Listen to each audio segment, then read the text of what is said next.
Hey, what's up everyone? Y'all ready for this week's Monster-Mash-Up?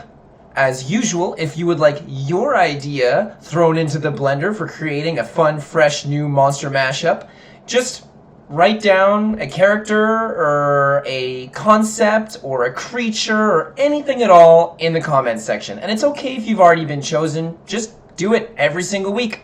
You can write these comments down on my YouTube, on my Facebook, on my Instagram, anywhere you see me post this illustration or this video, you can just write it down there. And then I put it in the blender and I shake it up and I pick out two, sometimes at random, sometimes I pick them out because I think it might create something nice. And like this week's, we're going to be doing a mashup of Himiko Toga from My Hero Academia and DnD's Black Dragon. Alright, getting started on this illustration for this week. I am going to basically drawing on top of the base sketch as usual. This way I cannot focus so much on the anatomy or perspective and things like that, and just mostly work on my creativity.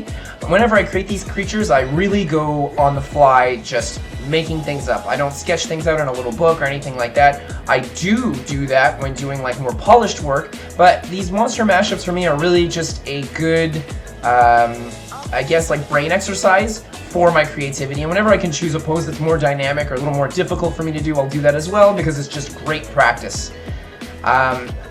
Taking a character like Toga, who I know nothing about, but I adore her design. I think she looks really cute, and I haven't gotten far enough in My Hero Academia to know anything about her. And fusing it with a D&D Black Dragon is kind of epic, so this way it's really going to give off more of that bully girl, I guess, like Nagatoro or Uzaki-chan wants to hang out. I really wanted to give her that face too, where she looks like that, that zoom in face they do in those animes where you're like, oh, that person is going to be so mean in a second from now.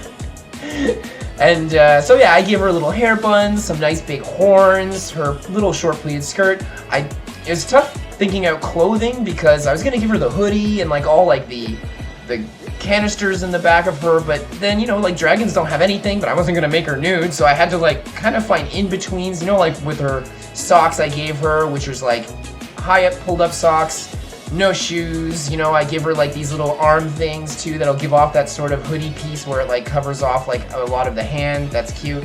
Giving her smaller wings too, larger ones take up a lot of space, and in my initial illustration with this kind of dynamic pose, I'd rather draw her like sitting up on a grassy field or on a beach or something like that, as opposed to drawing giant wings that cover up everything.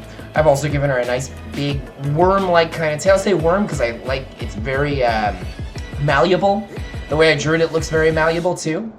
And yeah, this was fun. It's always fun, but I especially like this one because this is a classic monster girl, and I feel like every time I'm drawing classic monster girls, it's back to basics, and I love it so much. In any case, this was a great one, and I will see you all next week.